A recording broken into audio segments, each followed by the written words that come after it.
Full Service Radio is proudly supported and hosted by Simplecast, the easiest way for a podcast creator to publish and distribute audio on the internet. For more information, visit simplecast.com.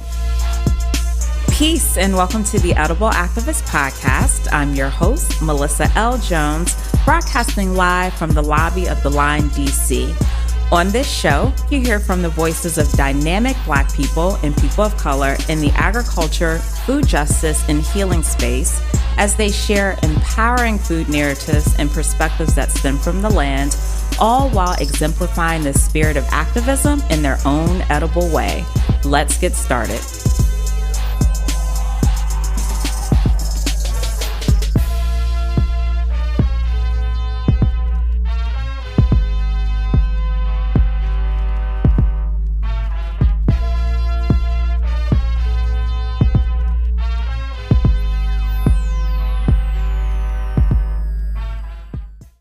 What is a liberated food system? What does this look like and feel like? What chains are being broken? Chains that have historically oppressed Blacks, Indigenous, and people of color. This is a loaded question for sure, but we have some help today from our friends, Asha Carter and Dr. Sade Anderson-Brown, two members of the Chesapeake Food Network's Community Ownership, Empowerment, and Prosperity Action Team. This team serves to catalyze connections and collaborations in support of a sustainable, resilient, inclusive, and equitable regional food system in the Chesapeake Bay watershed. In this episode, we're going to unpack a set of food system recommendations that the COEP Action Team have diligently worked on for the last 18 months. These recommendations act as a roadmap that will challenge institutions, nonprofits, grant makers, decision makers, and individuals on how to break away from the capitalistic food system. Asha and Sade, welcome to the show. Thanks for joining me.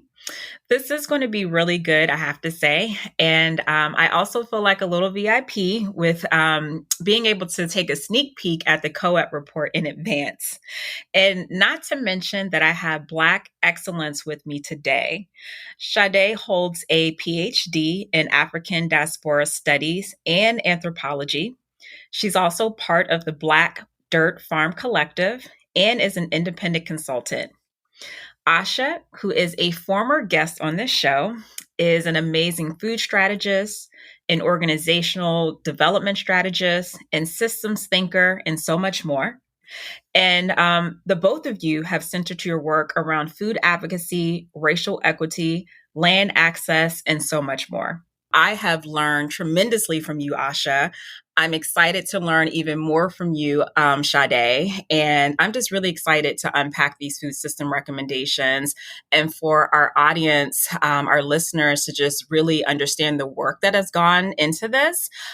We talk a lot about food system work, and after looking at this report, I was like, this is it. This is it. So thank you both again for just sharing these recommendations with us, let me not be selfish. And I'm just so excited to glean from you all. So we're going to just go ahead and we're going to hop right in. But before we get into the crux of these recommendations, which again, I'm just so excited about, let's chat briefly about the action team. For those who aren't too familiar with the Chesapeake Food Network and this amazing action team that was an intentional recruitment process, intentional in the types of minds and thinking and backgrounds and cultures that went into forming this team. And so let's just talk a bit about the origins and the members, because, although I'm interviewing, Asha and Sade, there are other members of this team who have definitely contributed to the food system recommendations that we're going to talk about. And so let's just briefly talk about the origins of COEP. Sure. Yeah, I'm happy to talk more about the origin. It's funny, Melissa, hearing in your intro that it was 18 months ago. And I know that, but it feels like we've lived through so many lifetimes in that time together. One of the things that I think was really cool about the process, which we'll talk a little bit more about, is that all of the members of the action team were chosen as individuals. And so, of course, we all work with various organizations, but we were chosen as individuals. And so it means that as we move through various organizations and different projects in different parts of our lives, that we remain part of this process and continue to be part of that same work in a really deep way. And I think that that has lended itself to a lot of richness throughout this process. So 18 months ago, I would say probably more like 2 years ago, the Chesapeake Foodshed Network had been established. And this early leadership team of folks was trying to figure out where they were going to begin with their work, with their teams who were going to actually be doing action. And they were having some discussion about where they were going to prioritize, and we're settling on some other priorities. But then there was a phone call where Brandy Brooks, if you don't know Brandy Brooks, get to know her. She's incredible. Brandy She's the bomb. She's the bomb. Go on. Yes, Brandy Brooks is everything, and has just given so much richness and wisdom to organizations in the DC area, and in this particular region, especially. And so she was on this call and was like, nope, like you're not going to add equity and community ownership as these things that you do at the end, as these things that you sort of talk about in the back, but actually that this needs to be centered and needs to be first, because the conversations about community ownership, empowerment, and prosperity, which are all conversations also about power and race and economics, that those conversations have to happen first, that they have to be, that they're foundational. And that the other conversations that we were going to have about farm to institution or various kinds of procurement structures, or just the many other things that you could talk about in terms of a food system, that all of those things were going to be created in oppressive ways if we weren't really explicit on the front end about how we were going to be doing something different than the oppressive status quo. And so after this meeting, that was really impactful. I remember I was working at DC Greens, and at the time, my boss, Lauren Schwader-Beal, who was the executive director, my supervisor, she had reached out to me and told me about this meeting. And she was like, so we're going to be working on this application process. And so the first part was to reach out for co-chairs. And our co-chairs ultimately were Aaliyah Frazier and Beth Skirmerhorn, who were both really outstanding and shepherded us through this process. But when looking for them, the CFN was largely convened in the beginning, the Chesapeake Foodshed Network, by funders. And there were funders trying to figure out, how can we network the region and use those connections to invigorate it and move work forward and make it more effective and powerful. And they wanted to understand how they could facilitate community ownership in the region as funders, and wanted the COEP action team to give them recommendations to the funder community and to the nonprofit community about what the way forward was for the food shed. And they sent us this application it was their solicitation for the co-chairs. And it was funder. It was very funder jargon. It was very inside of a particular hall, the language. And so we were asked, can you make this more accessible to people? Can you make it reach the people who we're actually trying to reach? And so Lauren came to me with this document, and I spent a lot of time just rewriting it and trying to write about what I thought that they were trying to get to when we sent it back. And they were like, yes, this is what we mean. And trying to make sure that that people could access the information in a number of ways, or could respond to the prompt in a number of ways. So you didn't have to just write an application. You also could do a video or something more verbal, or call somebody. There was just a lot more flexibility to try to make sure that people could participate in that process really fully, and that it was a process that didn't just include the sort of usual suspects that everyone in this room of funders already knew, but they wanted it to be something that really was wide casting in terms of the net. and helped connect a group of people who really had expertise when it came to facilitating community ownership of decision making and of their lives. And empowerment and prosperity. And we laugh about this acronym some because it was just, created as a placeholder for this kind of work that we're supposed to be doing. And so it's been really great to spend some time over the last 18 months and not only have co-chairs, but have a full action team of COEP and to really get to build out what that means together, like embody that together. Wow. That's great. And you know what, just to, when you talk about like these funder applications, and I'm removed from, the grant making world and the fund, like I'm removed from all of that, but I have an understanding and I know that the process can be very static. So to allow more flexibility, like you said, with the videos, it just, allows more personality. You can see, because this work is also about seeing, what is being done.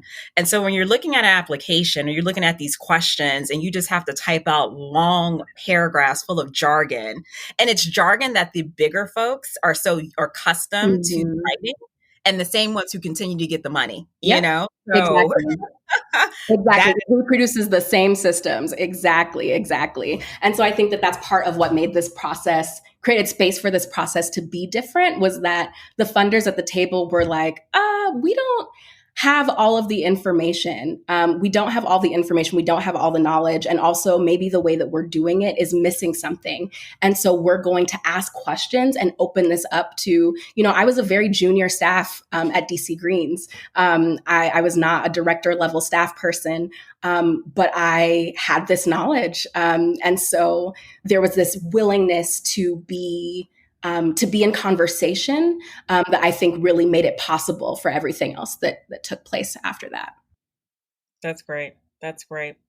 Well, tapping back into the, action team, and I like the idea that, the members were chosen as individuals and not tied to their respective organizations. So I feel like, to me, that allowed for you all just to maintain the creativity that you have and not really think about, how am I representing my organization, but how am I representing me? What are my beliefs and what are my values? Right. Right. So with that said, Sade, what, just really briefly, like, I want to tap into some of the foundational beliefs and values that contributed to, not the team within itself, but also towards, these recommendations, because I would like to think that you all brought your full selves into this process. Absolutely. Yeah. Before I get into the values, I just want to name out the other action team members and kind of situate them place-wise, because we all were chosen intentionally based on our breadth of the Chesapeake region as well. Mm-hmm. So Asha, as you know, at the time was living in DC. Hannah Chatterjee is a member that lives in Philly. Renard Turner lives in Virginia. Eliza Spellman Taylor lives in West Virginia. Julia Metzger-Trabert lives in Virginia as well. Katia Ramirez lives in the Delmarva. She lives in Jersey, but she works between Delmarva, within the Delmarva region. Sasha Jones from Baltimore. Chantel Bingham is also from Virginia. Myself, I'm in PG County, Maryland. And then Terrence Sankar lives on the Eastern Shore of Maryland. And all of us represent a breadth of various identities within food systems work. So we have farmers, we have growers, we have healers. Many of us are facilitators, organizers, policymakers.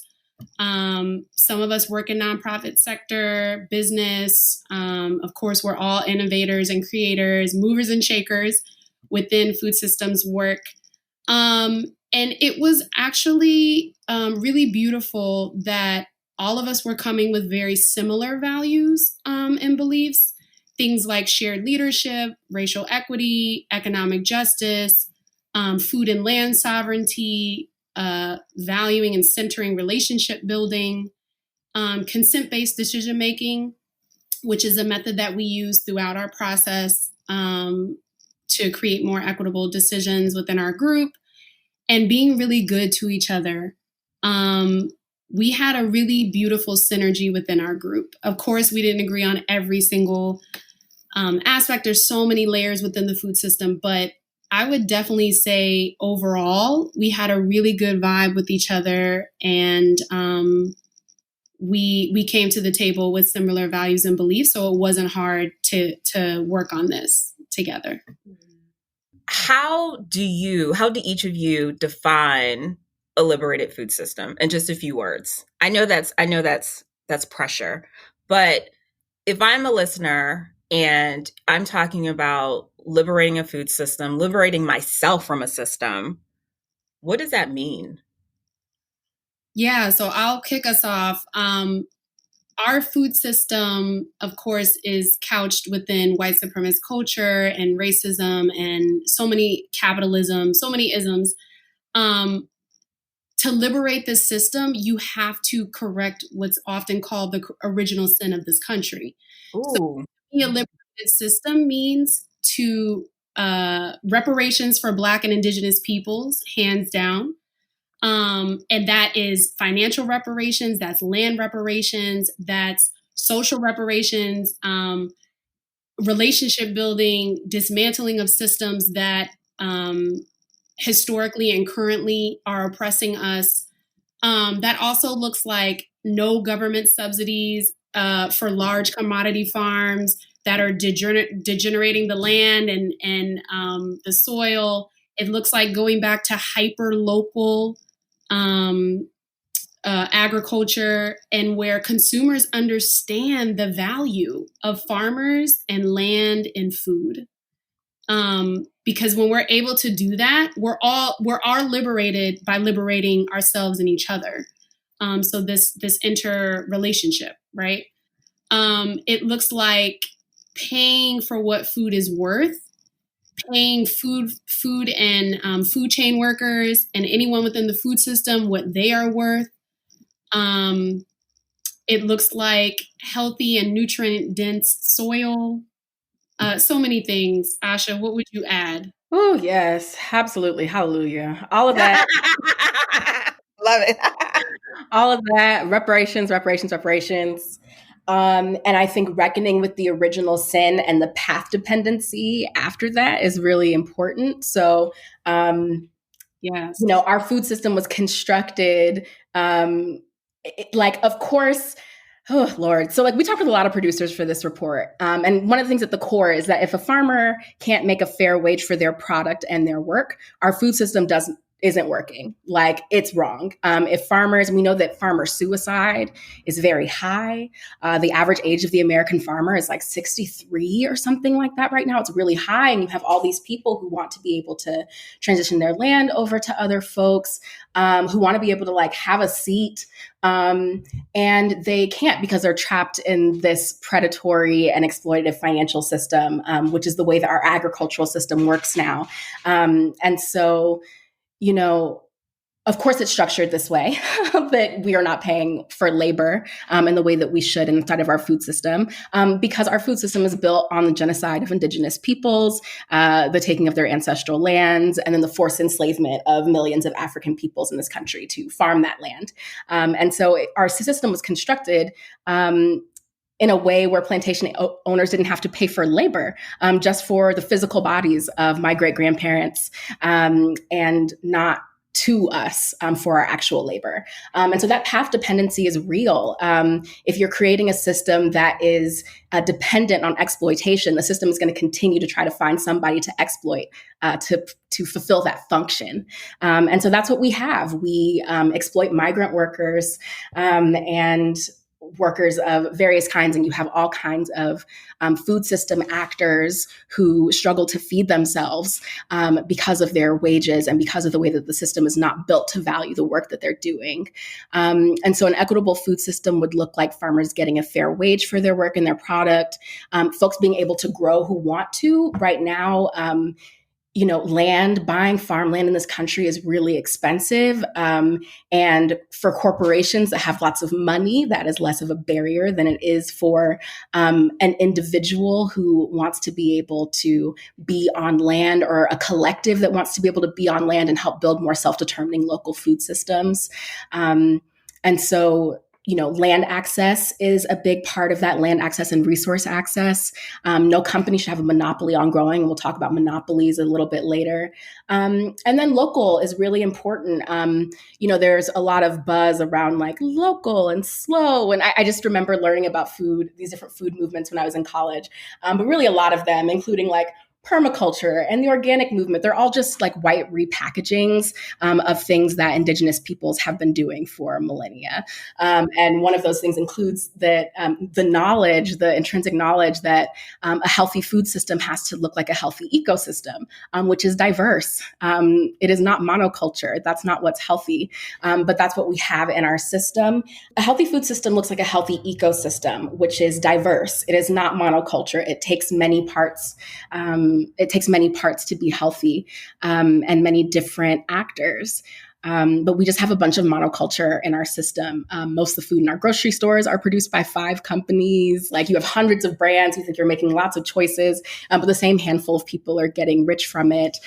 You have family farms closing all the time because they can't hold on to their land, because the financial system is not working for anybody who is not already a mega corporation. And so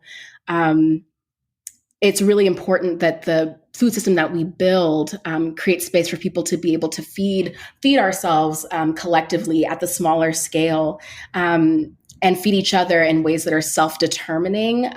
Inside of a watershed, a collective, there are lots of scale things to be figured out there. But being able to be doing that figuring in ways that are self-determining, that are generative, that are respectful of everybody's humanity and labor in the process, and sustainable for the environment.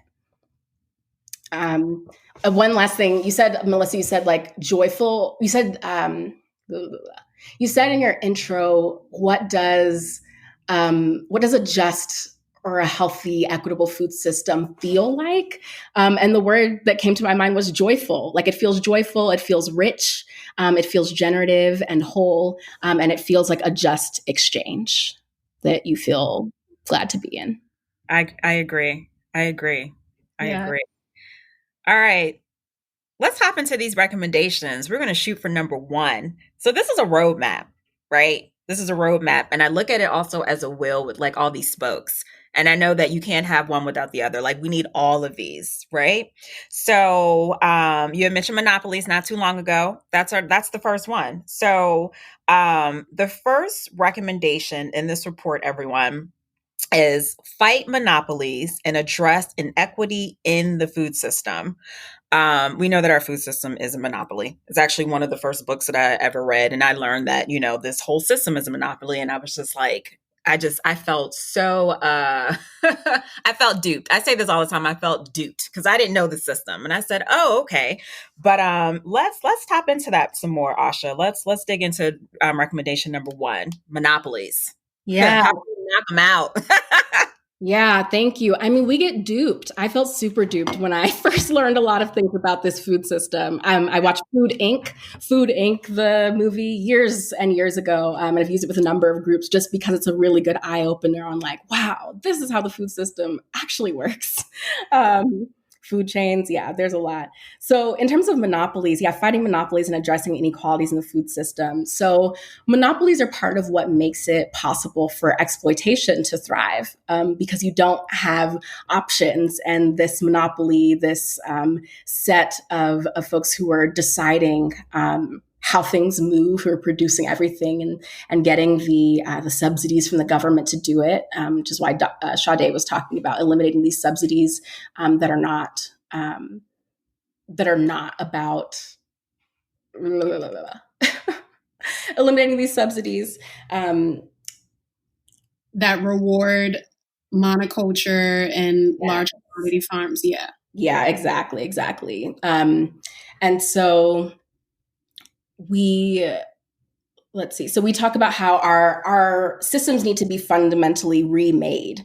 And so we have to be actively changing the structures that we have. So in terms of fighting monopolies, one thing that folks can do is to be purchasing from small businesses and farms, especially cooperative enterprises, being able to put your resources and your organization or business's resources towards smaller or mid-sized enterprises that are doing the kind of work and using the kinds of practices that you'd like to see and support. We also talk about we have a lot of recommendations for funders. And so some of them are about giving grant money without strings attached to farmers and food businesses.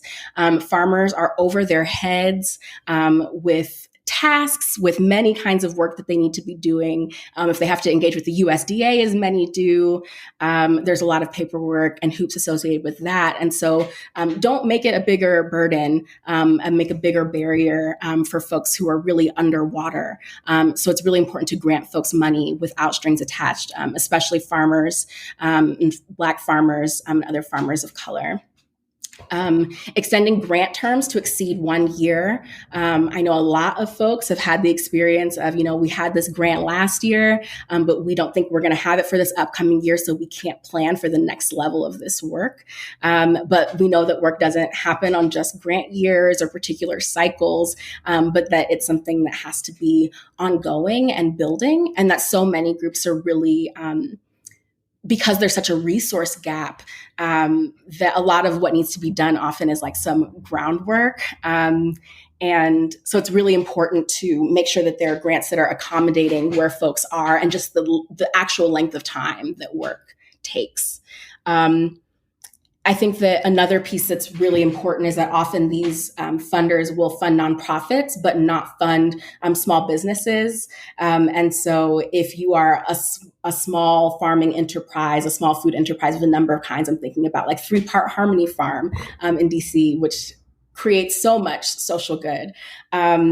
And they are a small business. And so in terms of getting access to funds, even though they're not making money to where they don't need some grant support, it's much more difficult to be able to access that as a small business. And so that's something that we want funders to be thinking about. How can you actually be supporting the economics of these communities? It's not through just investing in organizations that are tied to grant cycles and grant dollars, but it's investing into organizations, enterprises that can be able to birth more from that as well.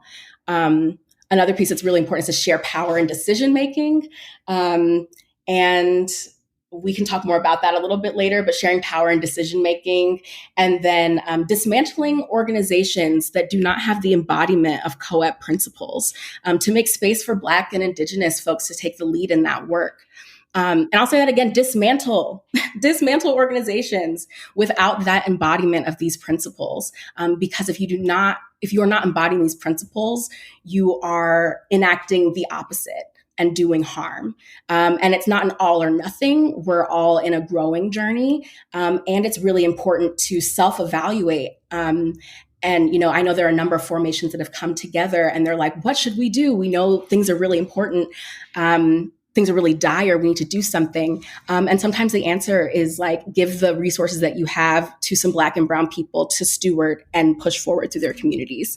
And for you all to continue to go do work in your respective spaces. And so that dismantling part, I think, is a really important part of fighting these monopolies of power also in our system and addressing the inequalities we have. Wow. I am so glad that you mentioned, offering more flexibility to organizations that do not have the 501c3 status. That's all we've known for forever, especially as someone like me who's been a consultant, has worked for nonprofits forever. So I'm a bit privy to this world. But with all the organizations and businesses out here, especially social good organizations, enterprises, it's like, why are they excluded from applying for funding? It makes absolutely no sense. And especially when these organizations and businesses are probably doing, so it's probably going to be horrible, doing so much more work, literally groundwork, than a lot of these nonprofit organizations. So I just think that's so important, and it really does leave those enterprises out. So thank you. Yes, For thank you. Yes. Goodness. All right. So let's go ahead and shoot to recommendation number 2. And so that is give land back. Land reparations to Indigenous and Black communities. Give it back. Sade. Yeah, plain and simple, give it back. In addition to the financial reparations that I mentioned earlier, it's definitely important that land is given back to the original inhabitants of this land. The food system, just like all the other systems in what is now called the United States, is built on settler colonialism. So European settlers stole this land, and for the last couple of centuries have been dispossessing and extracting from this land and the communities that originally inhabited it. And so it's and then of course, as Asha mentioned, then forced enslaved Africans to work this land. And then when African Americans got land, took that land back, and have since been continuing to try to dispossess us of the little bit of land that we still have. So land must be returned to African Americans and Indigenous communities, along with equitable resources and the opportunity to maintain their stewardship of that land. This looks like a couple of things. So on the ground, the acknowledgement of this land being stolen is imperative. Literally, some people will deny that that is the case. It's important that everyone knows that this is in fact the truth and nothing but the truth, that this land was stolen. It's important that pathways toward land justice are created, things like matriation of the land to Indigenous communities, equitable, affordable, long-term leases on decommodified lands, launching funding streams for Black and Brown folks and Indigenous folks to be able to purchase land, fundraising for the ability to remove land from the speculative market. A lot of land trust organizations are doing that work. And on a systems level, this is things like requiring land grant universities to give land and financial capital back to the original inhabitants of that land. If you do not know about land grant universities, please do your research. It's extremely problematic, and Indigenous peoples are definitely due. Yes.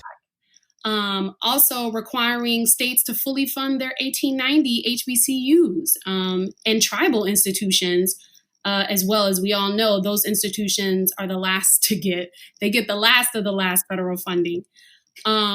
Reducing complicity with land grabs, restructuring subsidies, as we mentioned before, moving significant resources into legal and funding assistance for heirs property and Black farm land loss. So many things. So read these recommendations, see where you fit in, because there's definitely something for everyone to do. There's lots of work to be done. Asha, did I hear you snapping in the background as Sade was giving it to us? Yes. I'm regularly snapping behind Sade. Give it back. And you know what? It's beautiful because as of late, my timeline has been populated with a few groups and just news bites of Black people who are literally coming together to purchase land. All of the fundraising that's happening, the crowdfunding campaign. I've contributed to those campaigns. Just to even hear the story. There's a farmer in Mississippi, actually, who I was meaning to get up with while I was down there, who has acquired all of this land. And, it doesn't just stop there. And, you mentioned resources. They also need the resources to keep it up. So it's that, that continued support, that continued fundraising, that continued, us coming together to support, to support up, keeping up with this land and holding on to it. So they don't go nowhere. And you know what? I mean, we've had conversations around land reparations, and even Black people have their own thoughts about, is this really a realistic thing? Or this is my definition of reparation, but it was stolen. Let's be very clear. And you heard it from my mouth too. Yes, it was. Give it back. But it's really, I love that this is a recommendation, but also to acknowledge the truth that is, because a lot of people don't want to acknowledge the truth. And if you can't even start by acknowledging the truth, how can we press forward? So exactly. Yeah, it's got to start with the truth. Whew. All right, y'all. So recommendation number 3. Secure dignity and fairness for food chain workers and their families.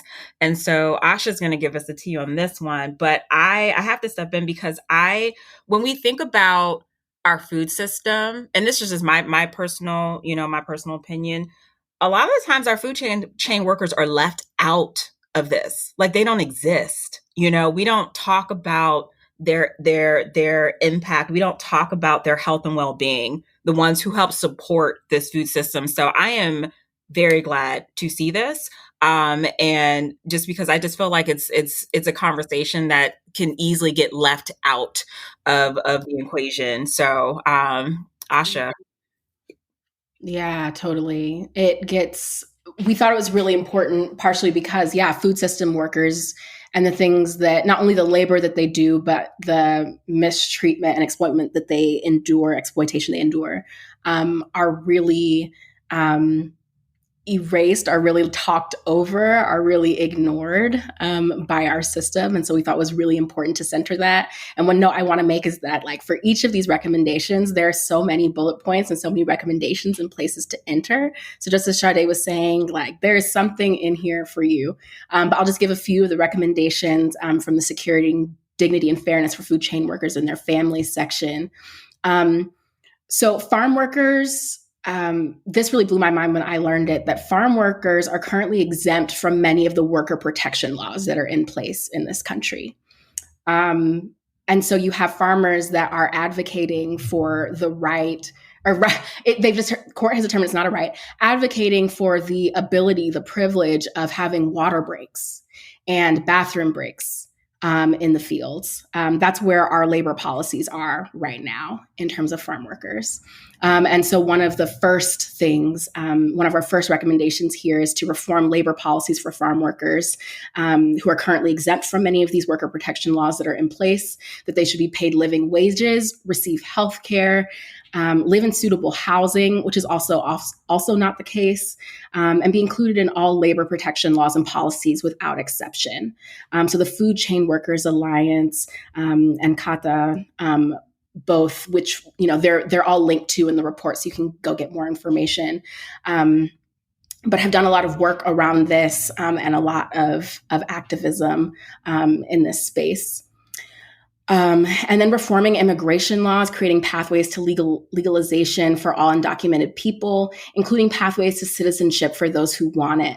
Ending all deportations and permanently closing all ICE detention centers until a comprehensive policy is in place. And really acknowledging that the current carceral way that we have to deal with immigration is deeply harmful and inhumane. And that there are all of these people who are getting caught up and chewed up by this system.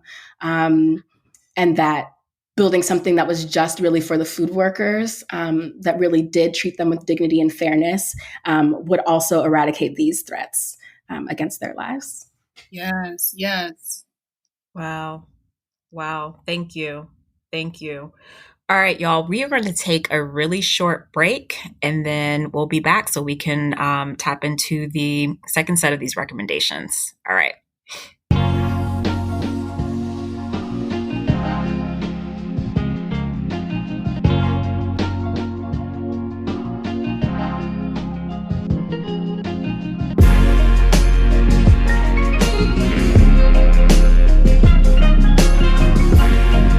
You're listening to Perfect Day, produced by Artists Authentic.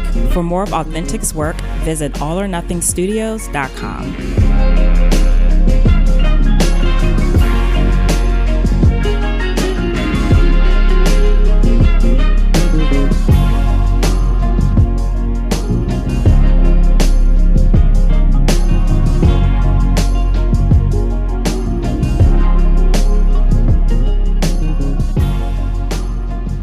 All right, we are back. And so we are going to keep it moving. We have been, I have been chatting with Dr. Anderson-Brown, Sade, and Asha Carter about, who are part of the Community Ownership, Empowerment, and Prosperity Action Team that have put together them and a wonderful group of farmers and healers and strategists, a set of food system recommendations. So we just went through the first three, and now we're actually going to look at the last three. And I'm just excited just to continue to, I've been learning so much.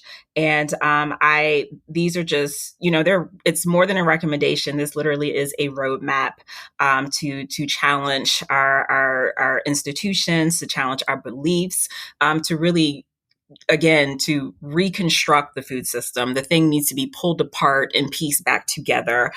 This isn't just a, let's, bang a nail in a wall and call it a day. No, these are real solutions. So I'm excited. This is real food system work. And so, ladies, thank you again for joining me. Thank you for teaching me, because I don't know everything, but I know some things, but not all things. So we're just going to keep going. So we're on recommendation number 4, and that is center resiliency in the face of climate change. Yes, yes, yes, and more yes, yes. Let's get them, Asha. Yes. Oh, climate change is here, y'all. It's here. It's here. It's coming. I believe the figures are something like global emissions need to fall by 98% of what they are now by 2040 to avoid the worst effects of climate change. I'm laughing to keep from crying. We're not on track. We're not close. We're not close. And I'm laughing to keep from crying because I feel like I was learning about these climate issues when I was in 8th grade. And here I am, about a couple decades later, and we're not. We're going to experience some of the impacts of this warming and rapidly changing climate in our lifetimes, in our children's lifetimes, in our grandchildren's lifetimes. And some of those worst effects are things that we've already begun to experience, like drought and famine. People will be displaced. People are already being displaced by climate disaster. Think about all of the really enormously powerful and slow-moving, heavy, rainy storms that we've had this year that have really demolished a lot of the infrastructure in a lot of Caribbean nations. This is already happening, and it doesn't have to happen as horribly as it could if we don't make changes.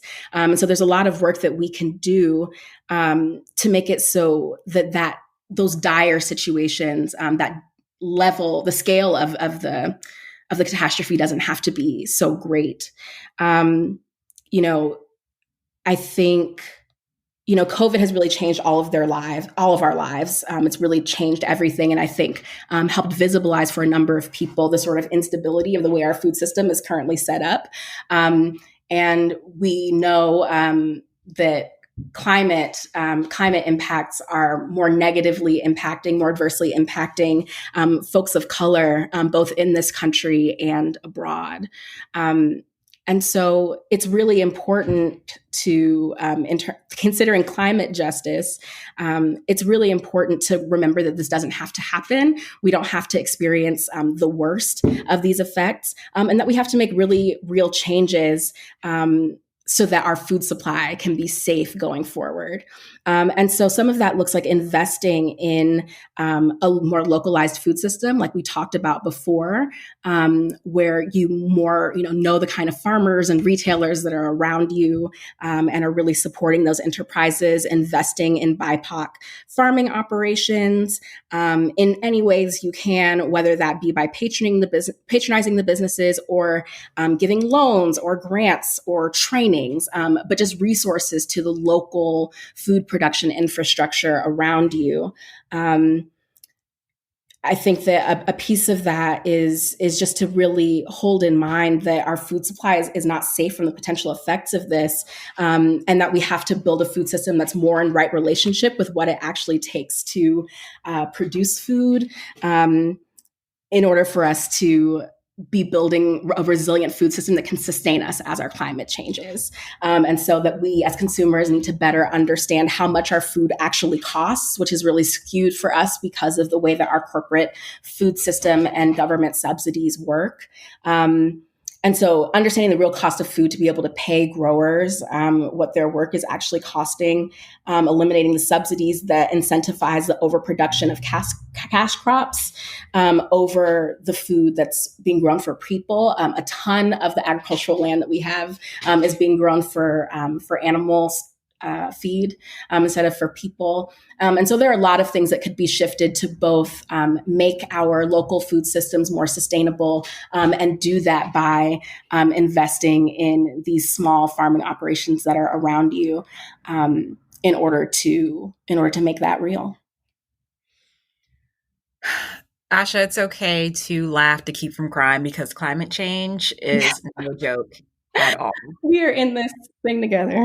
Yes, we are. And as much as I would like to celebrate warm climate, I cannot. Everyone's like, oh, what a beautiful day. And I'm just like, it's not. It's gorgeous and terrifying. It's gorgeous and terrifying. I get it. And I'm not like, I get it. But it's, we did it, like industrial farming did it. Like it's, so I completely understand. And again, so glad to see that climate change was pulled into these set of recommendations because, we like to be hush about it. Quiet is kept, like this isn't a thing. We definitely have a part of this world who thinks that climate change is not devastating our world. And it really is. And so it's very much part of our food system, and our food system has and still does contribute to our climate. So Definitely. I appreciate it. It feels that. really overwhelming. It's huge. It's so big. But we have in the report, our recommendations are broken down into groundwork strategies, and systems transformation. And so we're trying to give people space to be able to access the recommendations and ways to address them, in both these big sweeping ways that you would do with a lot of people, and also ways that you can be doing with smaller groups of people, or on a maybe shorter time scale. All right, we can. I'm gonna hold on to hope. And you. Give me your hand virtually, Asha. Yes, we gotta hold these hands. Gotta get through it together. For real. All right. So number 5, agroecology provides pathways for interdependent livelihoods, healing, and liberation for people and lands. I love all of that. Sade. Yes. I'm also a member of Black Dirt Farm Collective. Big up. Part of our foundation within Black Dirt Farm Collective is agroecology and afroecology. If you're not familiar with agroecology, La Via Campesina out of Latin America really popularized agroecology. And it's really a set of agricultural and political principles and practices. And it's not limited to creating just access to food or healthy food. It's about sustainable forms of food production, and really it's the access, it's the sustainable forms of food production in addition to transforming society. Practicing this through ancestral ways of being in right relationship with land and with your community. And so hold that. Those principles, we're hoping that people begin to center and center those values over the typical extractive production, thinking that this land, as you all were just talking about climate resiliency, thinking that this land will just continue to yield and yield and yield. knowing that's not the case. So looking at more cooperative and generative models of existing and being, and workers receiving living wages as well as reparations, as we mentioned before. So some groundwork strategies look like compensating farmers who rebuild soil and nourish the land. Land trusts that provide equitable leases to farmers, honoring the original caretakers of the land, supporting and funding land-based and infrastructure for African American and Indigenous refugees and retreat centers, paying Indigenous farmers for their insight into caretaking for the land. Again, agroecology is really centered on ancestral practices. We know that Indigenous people all around the world, not just in this hemisphere, traditionally been in right relationship with land and understand that relationship. In terms of system transformation, capital, legal, and financial resources need to be available to support cooperative economic models and development, returning land to the commons, which also is common in Indigenous communities, small farmers owning the entire value of their labor and do not need to earn their subsistence by working for others. In addition to communities and funders investing in food systems infrastructure that's owned by African Americans, Indigenous, people of color communities, so that we can build the wealth and achieve food and land sovereignty for ourselves. Wow. I love it. Wow. I feel like I need a drum roll for number 6, but I don't have a drum roll right now. Okay. My fake little drum roll in my mind. All right. So number 6, honor that frontline communities know what they need for liberation. That is so powerful. Yes. And that is so powerful. I waved my hand. I did a little hallelujah when I read that in the report. I know what I need. Okay. Let's tap into that some more, Sade. I mean, anyway, I'll let you. I'll let you take. Y'all did the recommendations, not me. I'm like, that's not my report, but this is so powerful. But let's break this down some more, Sade. But we're so glad that you're responding the way that you are, because we know that we're not the only ones who feel this way, right? Yeah. And when you were speaking about nonprofits earlier, this is really getting at that foundations need to understand that the communities that they're often paying nonprofits to do programming work for, cut the middleman. The communities know what they need. Give the money directly to them. We don't need anybody to do this work for us, and they don't have the answers. They don't have the solutions, but we do.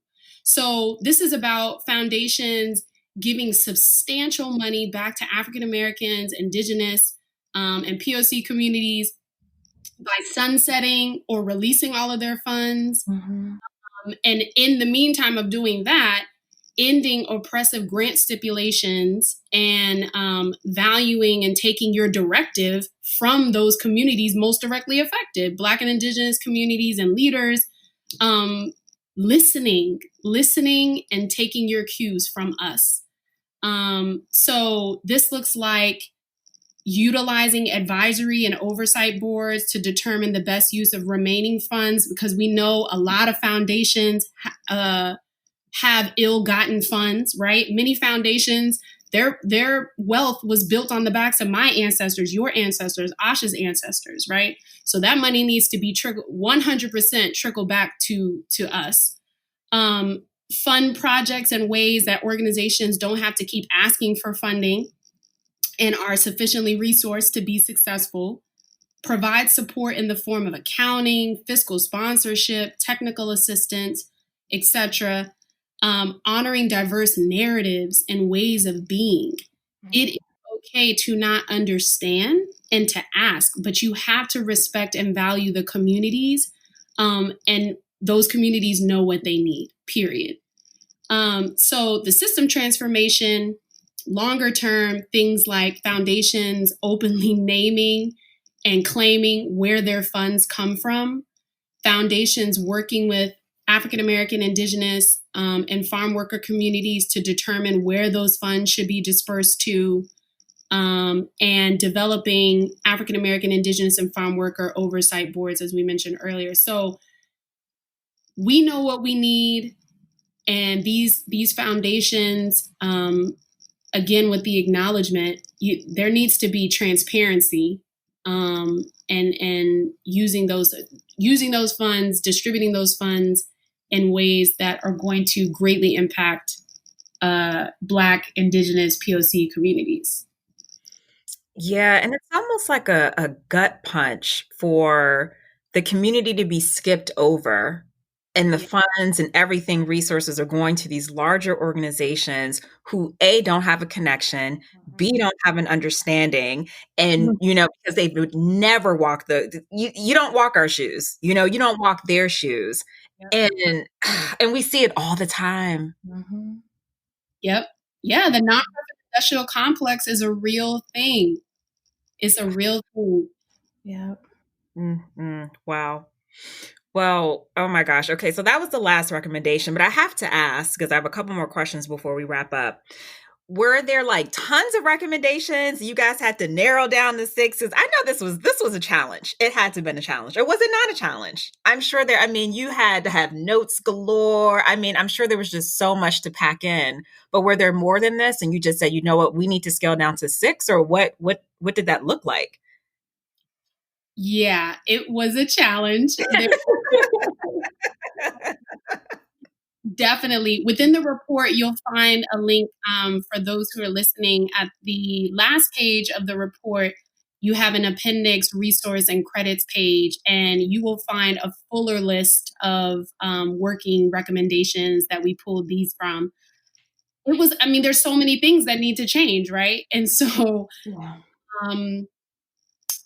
it was a challenge. We definitely had to consolidate some, and we wanted to really make a punch because a lot of it's layered, right? So even 6, there's so many layers within them.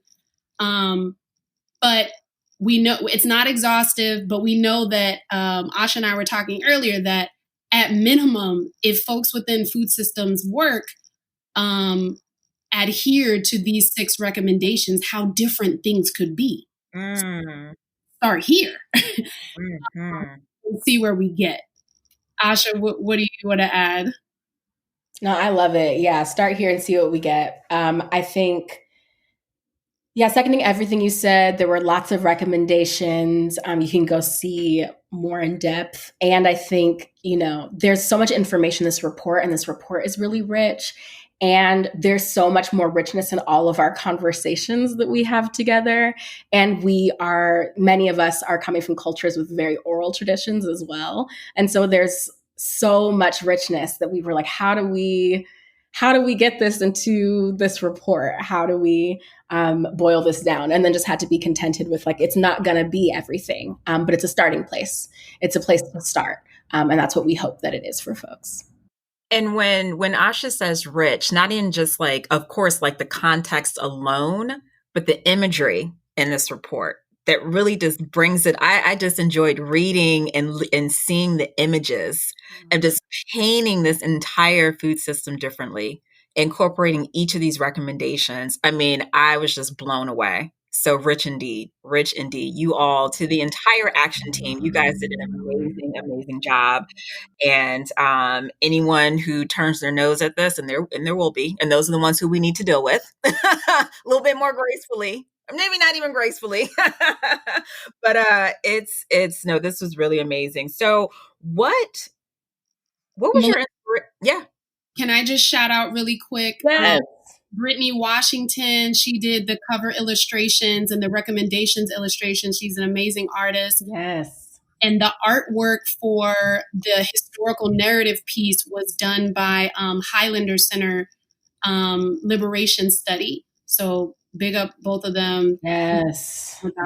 Flowers. Y'all get flowers. Job well done. Job well done. Thanks for shouting them out.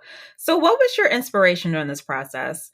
I remember when I started reading this report, I saw Dr. Monica White, who I just adore, have read her book, Freedom Farmers. I know that she was mentioned, and because her, obviously that book is centered around, ownership, prosperity, and just, it just runs the gamut. Amazing, amazing, amazing book.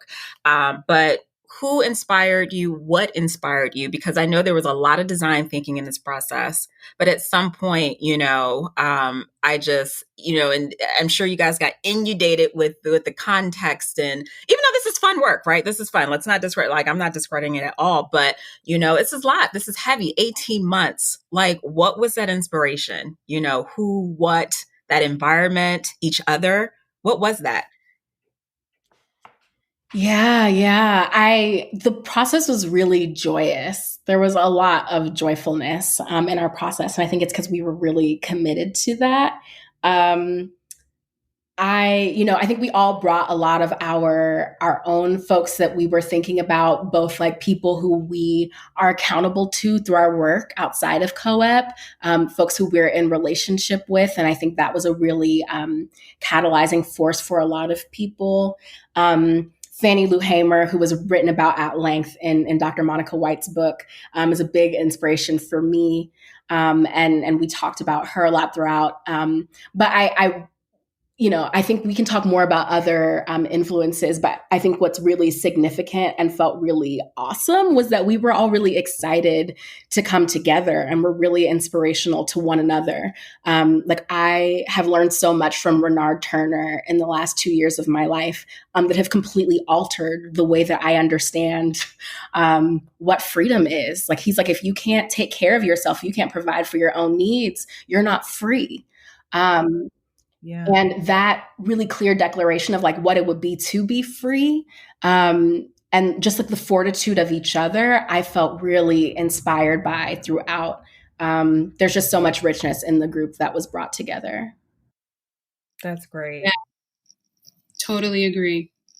Awesome. All right, moving forward, what's next? What is the best way for decision makers to utilize this roadmap? And how can someone like me, an everyday listener, we are all a part of this food system, in one way, shape, form, or another. Like, how are we best utilizing this roadmap to implement, what I deem as strategies, solutions, to, again, just reconstruct a food system that is, has been broken, shattered, if you will. How are we moving forward in utilizing this roadmap? Yeah. So in terms of decision makers, I mean, of course, there's overlap between everyday folks. We all have power, and it's important that we use our power in positive ways, obviously non-oppressive ways. But for decision makers, it's always important to start with self, right? So educating yourself about what we wrote in this. Are you familiar with the history of this region, the history of the United States? Are you familiar with how food systems layers on top of that history? And put that knowledge and those values into practice, right? And action. So once you know better, hopefully you're doing better. We recommend that decision makers go through these recommendation sections and have in-depth conversations with their staff and other decision makers, their colleagues, with external facilitation support to help avoid further harm. But you need to be having these conversations. You cannot pretend to unknow this now that you know it, right? Understand that this is about power and resources, point blank, period. There's tangible products and outcomes, not just this theoretical idea, which a lot of white identifying people in food systems work. That's where they stay, right? They stay in that theoretical framework. They don't extend it to their practice. We also suggest that, dedicating time and resources, taking this seriously and literally. Asha and I talked about this before, that some people will look at this and say, oh, this is a pipe dream, right? We don't think this is a pipe dream. This is 100% tangible things that can happen, much of it right now, honestly. I'm that person that's like, for people who are like, oh, change takes time. No, people are not willing to let go. If people are willing to let go, then the shit can happen right now, excuse my language. So, Nope. Say it. At the end of the day, we want people to read this report and take it very seriously and very literally. There are Black, Brown, POC communities that are literally dying, that are literally without. Change has to happen right now. So how do you play a role in that? So interrogating self. And Asha, I'll let you talk about what the everyday person can do. So often I see organizations try to cram conversations about race, equity, justice into a couple of hours or a couple $100. So often I see organizations who leave their community engagement process in their decision making until the very last minute, until there's actually very little time or way for community input to be meaningfully incorporated into those plans.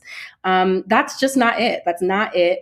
It's really necessary to dedicate the time and resources to the work, or it's just for show. Yes. So things that you can do as an everyday listener. And I think that one thing that's really important, you said lots of important things, Sade, but one thing that you said at the beginning was like, we all have power.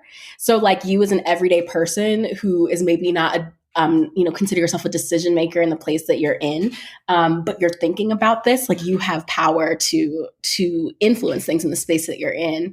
And so that's an important thing to hold in mind, that you are not outside of this or only being impacted by it, but that you can engage with it. And so one of the things that you can do is acclimate yourself to asking, who's not in this room? When you're in various spaces, just asking yourself who's missing is a good practice to be implementing for yourself. Just educating yourself, like Sade was talking about, deepen your own personal anti-racist education, food systems education, liberatory systems analysis. It'll help you see what's next, and it'll help you notice when things are wrong. And it's really important that when you notice that things are wrong, that you share what you're learning with your family and your friends and your community. Share and hold folks accountable, like remind them of the things that you're saying or the assertions you're making. Really interrogate your privilege and your power and your positionality and what you're responsible for, to be sure that you're using your power in ways that are liberatory and anti-racist. And those are difficult interrogations to do, like to ask myself if like myself at my nonprofit, my upper middle class white self, like if my best use is here in this nonprofit environment serving low-income Black and Brown people, is that my role? Is there something else that I should be doing? And just really engaging in that interrogation, which can be really difficult. Having people interrogate, if you own land or if your family owns land, if you own a food business, if you work for a nonprofit, like you have various levers that you can be pulling or ways you can be poking and moving things. Again, speak up. When you notice things are wrong, speak up. Sharpen your skill at talking about these issues, discussing them plainly and asking questions even when they're difficult or they'll be unwelcome.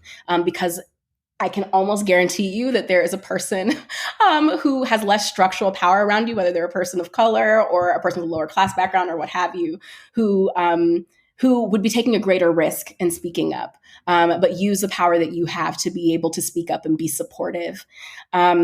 Many of us are taught to submit to authority so much that we don't permit their critique and feel like we have to protect something. But like this posture and the resulting practices from that are harmful and perpetuate these systems of oppression. So be open to questioning. Stop being so closed and quiet with the things that you know. It's better to speak. Audre Lorde has this poem, A Litany for Survival, that I think about all of the time. But the final line is, so it is better to speak, remembering we were never meant to survive. we are not here to be here forever. We're here to do something better while we're here, and make it better for folks once we're gone. And so it's better to speak, and we need people to speak. Wow. What a great way to conclude the show. Oh my goodness. Wow. Thank you, Asha and Sade and your entire action team.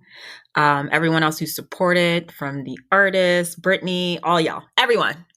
Thank you guys. This has been great to just unpack and to tap into all of these recommendations.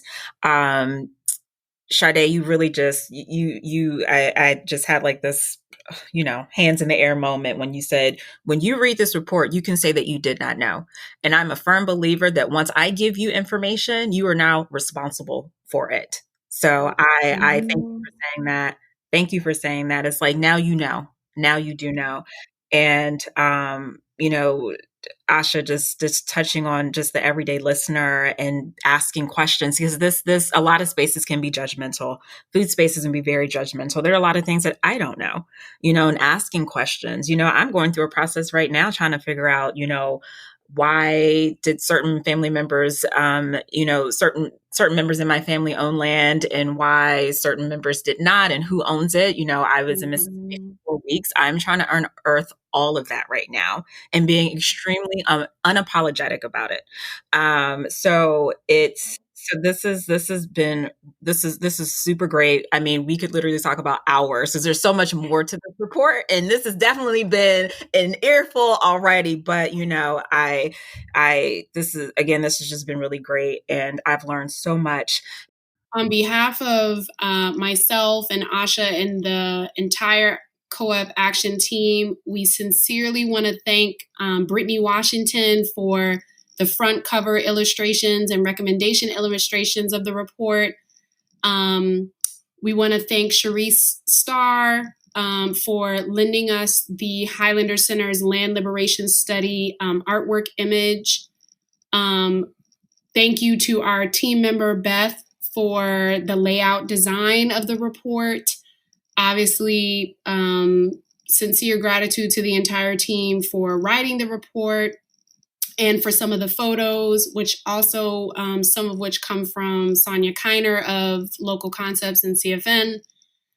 Special thank you to Renee Katakalos and Meredith Gerard, in addition to the larger advisory group for putting COEP together and everything that you've done from the beginning of the setup process of the team.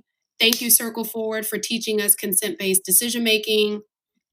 Much appreciation to DC Greens, Arabella Advisors, Oak Spring Garden Foundation, and Sarah Holloway for providing us with beautiful spaces for the COEP action team to meet together in person throughout our process.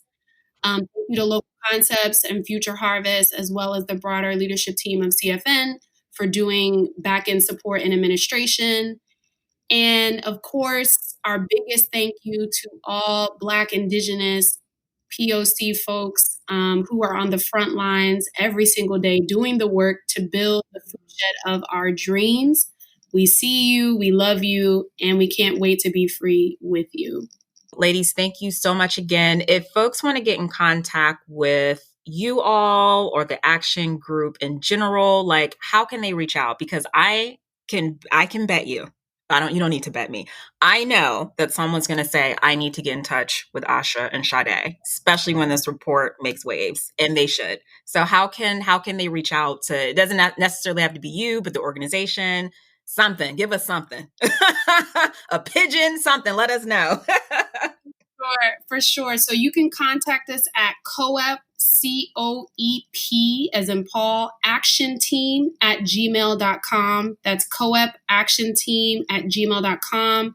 You also can find us on the CFN's website. We have a MailChimp link that you can sign up to be a part of our listserv, so you can keep abreast of what COEP's doing and where the group is going. We plan to continue to be a regional body. So yeah, keep up with us. Wonderful. All right. Peace, everyone. Have a great day. Thanks for tuning in. You can catch today's episode on fullserviceradio.org, as well as iTunes and Spotify. Be sure to follow Food Talks in Color, that's just the letter N, on Instagram, Facebook, and Twitter for all updates. Are you an edible activist? Sure you are. Come join me on the show. Just shoot me a DM on the gram or connect with me at foodtalksincolor.com. And if you're interested in sponsoring this podcast, let's connect. Peace and blessings. And remember, in the words of Baba Tariq Adunu, there is no culture without agriculture.